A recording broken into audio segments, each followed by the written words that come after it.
We're moving into our bottom positions now, so today we're going to be working at a closed guard and a K guard. This is one of our most popular Instagram videos, so we're looking forward to breaking it down for you. So the first thing I'm going to do is pull Bendy into my guard here. Now when he's sitting up like this is absolutely one of my favorite moves. So what I'm going to do, like most people do here, is I'm going to clear his arms.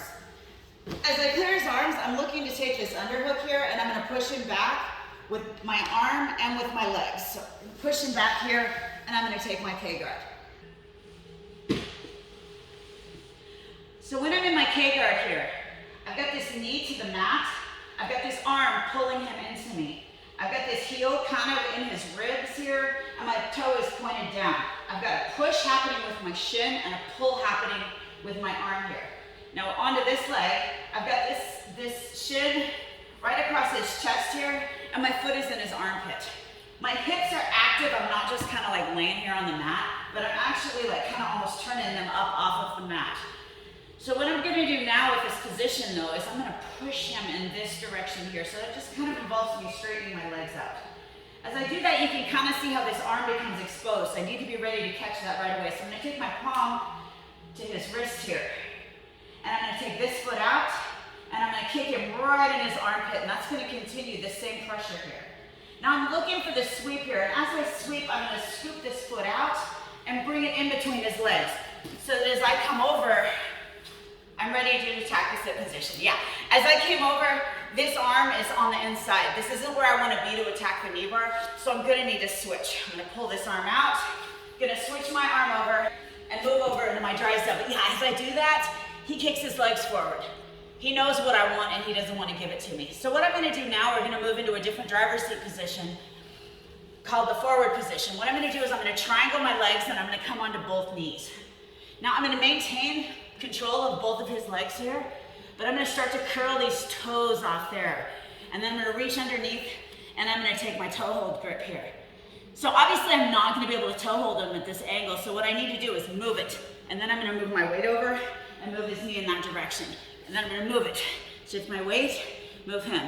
I'm going to move it. Now I'm going to clear this leg and I'm going to start looking for my toe hold here. If that doesn't work, or if he starts to defend here, which is chances are pretty good, he's going to shoot this leg forward. And I'm going to kind of hit a different knee bar now. So I'm going to post my hand on the mat. I'm going to move my arm up to his Achilles and grab my own shoulder. Then I'm going to scoop forward and drop my hips in until I get that tap. Now if I don't get a tap here for some reason, I can reach back and grab this Bendy control with my knee in, and I can go directly for a classic Bendy knee bar here and get back on top. My other option there, or once I get back on top, I can cartwheel around and spin back into a top half control and go back to work there. The driver's seat position that we're introducing today is the forward control. This is a control that we need when he shoots his legs forward. Exactly. This makes it really hard. I can't break the lock at all. And if I'm not careful, he can just knock me off balance with this and start to launch some defense. So as he shoots his legs forward, I need to be prepared. I'm going to post on this hand, I'm going to curl this leg in, and I'm going to triangle my legs. Now I've got a little bit of a pinch happening here, and my weight is kind of forward with this here.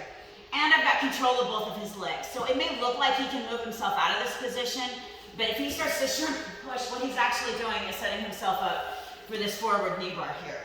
So it's really great control. I can actually hang out here for a significant amount of time if I want to. But I'm so close, man, I want to attack this knee bar. So the technique we did today, where I grabbed his toes and I started to move my weight over, and then I move his toes, and then I control his weight and I move it over, and I can finish a toe hold here. My other option though is if I don't want to finish this toe hold, or if I'm fighting in some place that allows knee bars and not toe holds, I can actually use this just as the break. And he actually doesn't have so much control over his legs right now that I can't reach for my own shoulder, straighten him out again, and finish my knee bar. Another option that I have here, same thing, taking this control, moving it over, using the toe hold control here, just to get enough clearance here that now his lock is broken, and I can reach through with this hand, take my Bendy control, I'll come up with my Bendy control with my knee in, and finish my knee bar here. And then I can come back on top.